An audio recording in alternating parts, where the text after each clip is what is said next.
Welcome to the Galactic Mind Weather Report. So I'm coming to you today on the center day of the 13 days of the White Mid-Wavespell in the Mayan Tzolk'in, according to the Dream Spell count. Now, this 13-day period that we're in the middle of, if you watch the last weather report, is all about really life bringing us a deep reflection through our external reality, so the world around us, the things that happen to us every day. It's really calling life to show us, to reflect back to us, what's really important, what's truth, what is our own personal truth. And so what tends to happen in this wave spell is we get shown contrast. Because often without contrast, contrast is like black and white are very contrasted colors.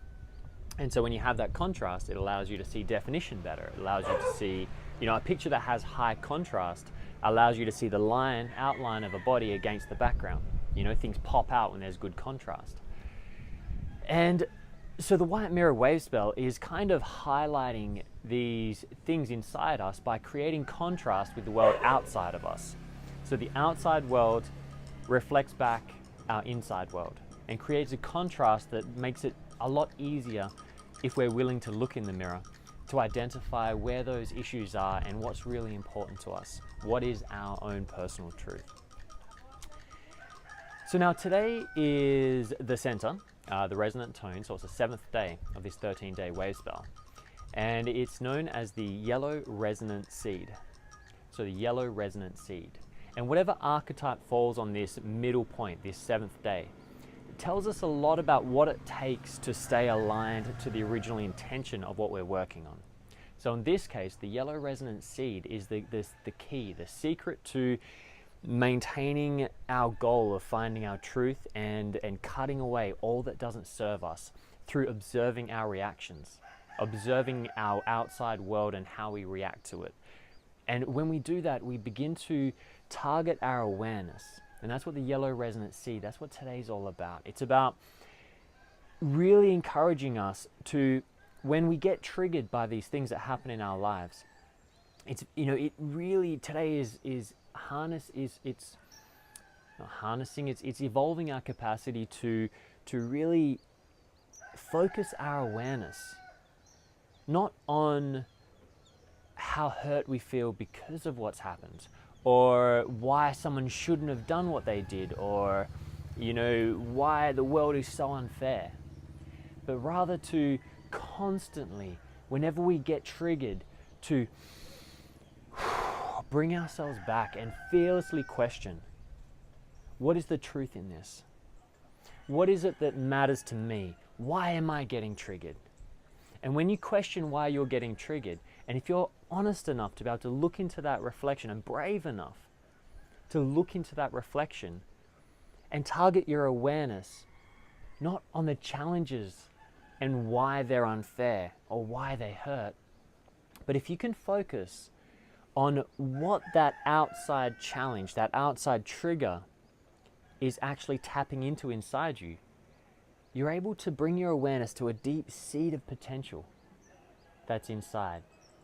And so this energy of the white mirror is allowing us to hone in on what's actually really important to me, what's really important to you. Because that's what we need to care about right now. Yes, the world is shaking, there's things happening everywhere, there is a deep reflection having to happen all around the planet. There's a purification, a cleaning up, because we've got so much energy flowing through right now. We've got so much energy for creation of new ways. The new social structures, new political paradigms, new economic paradigms. There's so many people around the planet, and I'm blessed to be working with many of them, who are working hard every day to create new platforms to help catch the world as it falls apart with the old paradigm. So it's being done, the work is happening. But for that energy to flow, we all need to do our own personal work to stop feeding the beast, to stop feeding our energy towards hate and separation and division between, the world global community, between countries, between our friends and our workplaces, in our families, especially in our families. We need to try and find ways that we can find our peace. Now that doesn't mean you have to get along with your family. You don't even have to communicate with them.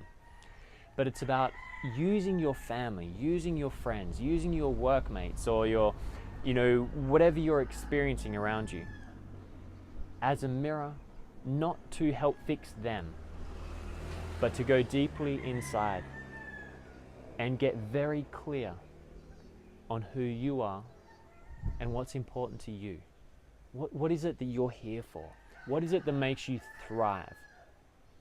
Not what's stopping you from thriving, but use these triggers to really reflect and contemplate, well, if I'm getting triggered because this person does that, well, all conflict stems from feeling like someone can take something from you.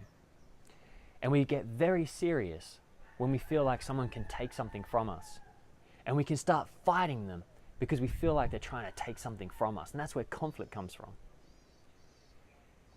But if you take a moment to stabilize yourself before you react to the trigger, before you react to the person or the activity or the thing that's happening, you can actually use that experience to contemplate deeply, well, if I'm getting triggered and I'm getting in this point of conflict with somebody or something, ask yourself, what is it that you feel they can take away from you through what's happening? What is it they're taking away? Is it your freedom? Your freedom to decide what you are going to do with your life? Is it that they can take away your peace of mind? They're taking away your money, your things. What is it that you are fearing that they're taking away with this interaction?